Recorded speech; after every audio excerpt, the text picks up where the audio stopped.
ಸಪ್ತಾಶ್ವ ಟಿವಿಗೆ ಸ್ವಾಗತ. ನಾನು ಶೆಟ್ಟಿ.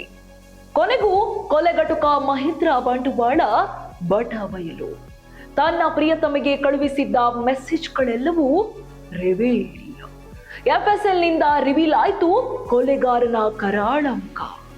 ತನ್ನ ಪ್ರಿಯತಮೆಗೆ ಕಳುಹಿಸಿದ್ದ ಮೆಸೇಜ್ಗಳು ಲಭ್ಯ.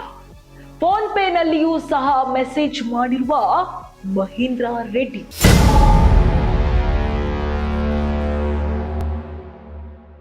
ಬೆಂಗಳೂರನ್ನ ಬೆಚ್ಚಿ ಬೀಳಿಸಿದ್ದ ಡಾಕ್ಟರ್ ಕೃತಿಕಾ ರೆಡ್ಡಿ ಹತ್ಯಾ ಪ್ರಕರಣಕ್ಕೆ ಸಂಬಂಧಿಸಿದಂತೆ ಮಹತ್ವದ ಬೆಳವಣಿಗೆ ನಡೆದಿದೆ. ಈ ಪ್ರಕರಣದಲ್ಲಿ ಪೊಲೀಸರು ಚಾರ್ಜ್ ಶೀಟ್ ಸಲ್ಲಿಸಿದ್ದು ಹಲವು ಶಾಕಿಂಗ್ ಅಂಶಗಳು ಬಹಿರಂಗವಾಗಿದೆ. ಏನಿದೆ ಆ ಚಾರ್ಜ್ ಶೀಟ್ ನಲ್ಲಿ ವರದಿ ನೋಡೋಣ ಬನ್ನಿ.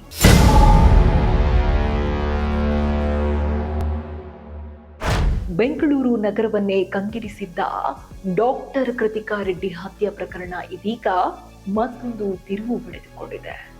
ಪೊಲೀಸರು ಈ ಪ್ರಕರಣಕ್ಕೆ ಸಂಬಂಧಿಸಿದಂತೆ ವಿಸ್ತೃತ ಚಾರ್ಜ್ ಶೀಟ್ ಸಲ್ಲಿಸಿದ್ದು ಆರೋಪಿಯ ಕ್ರೂರತೆ ಮತ್ತು ಪೂರ್ವ ಯೋಜಿತ ದಾಳಿಯ ಬಗ್ಗೆ ಬೆಚ್ಚಿ ಬೀಳಿಸುವ ಮಾಹಿತಿಗಳು ಹೊರಬಂದಿವೆ. ಮಾಹಿತಿಯ ಪ್ರಕಾರ ಆರೋಪಿ ಕೃತಿಕಾ ರೆಡ್ಡಿ ಮೇಲೆ ವೈಯಕ್ತಿಕ ವೈಷಮ್ಯ ಮತ್ತು ಸಂಬಂಧದ ಸಮಸ್ಯೆಗಳ ಹಿನ್ನೆಲೆ ದ್ವೇಷ ಬೆಳೆಸಿಕೊಂಡಿದ್ದಾನೆ ಎನ್ನಲಾಗಿದೆ. ಘಟನೆಯ ದಿನ ಆರೋಪಿ ಪೂರ್ವ ಯೋಜಿತವಾಗಿ ಸ್ಥಳಕ್ಕೆ ತೆರಳಿ ಕೃತಿಕಾ ರೆಡ್ಡಿ ಮೇಲೆ ಮಾರಣಾಂತಿಕ ದಾಳಿ ನಡೆಸಿದ್ದಾನೆ ಎಂದು ಚಾರ್ಜ್ ಶೀಟ್ ಅಲ್ಲಿ ಉಲ್ಲೇಖಿಸಲಾಗಿದೆ. ಈ ಪ್ರಕರಣದ ಪ್ರಮುಖ ಆರೋಪಿ ಮಹೇಂದ್ರ ರೆಡ್ಡಿಯ ವಿರುದ್ಧ ಇದೀಗ ಬಲವಾದ ಡಿಜಿಟಲ್ ಸಾಕ್ಷಿಗಳನ್ನು ಕೂಡ ಲಭ್ಯಪಡಿಸಲಾಗಿದೆ.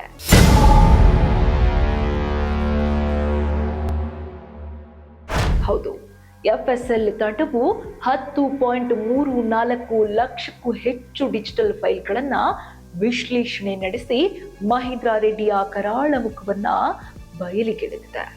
ಇದರಲ್ಲೂ ವಿಶೇಷವಾಗಿ ತನ್ನ ಪ್ರಿಯತಮೆಗೆ ಕಳುಹಿಸಿದ್ದ ಮೆಸೇಜ್ಗಳು ಪ್ರಕರಣಕ್ಕೆ ಪ್ರಮುಖ ಸಾಕ್ಷಿಯಂತೆ ಸಿಕ್ಕಿದೆ.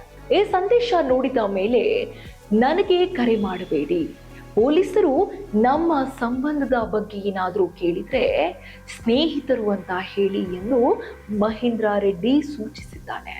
ನಾನು ಶೀಘ್ರದಲ್ಲಿ ಹೋಗಿ ನನ್ನ ಹೆತ್ತವರಿಗೆ ಮತ್ತು ಅವಳ ಹೆತ್ತವರಿಗೆ ಹೇಳುತ್ತೇನೆ.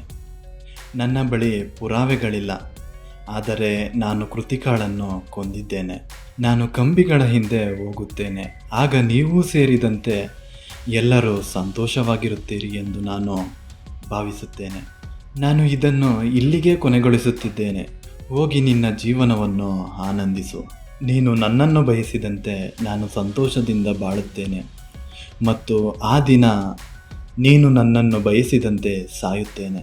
ಕೊಲೆಗಾರ ಎಂದಿಗೂ ಸಹ ಸಂತೋಷವಾಗಿರುವುದಿಲ್ಲ ಮತ್ತು ನಾನು ಇಲ್ಲಿ ಕೊಲೆಗಾರನಂತೆ ನನ್ನ ಜೀವನವನ್ನು ನಡೆಸುತ್ತೇನೆ.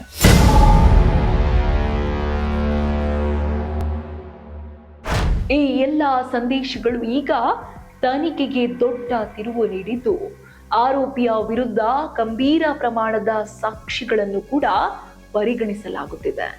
ಅದರ ಜೊತೆಗೆ ಫೋನ್ ಪೇ ಆಪ್ ಮೂಲಕವೂ 485 ಚಾಟ್ಗಳು ಪತ್ತೆಯಾಗಿದ್ದು ಅಳಿಸಲಾಗಿದ್ದ ದಾಖಲೆಗಳನ್ನು ಕೂಡ ಮರುಪಡೆಯಲಾಗಿದೆ.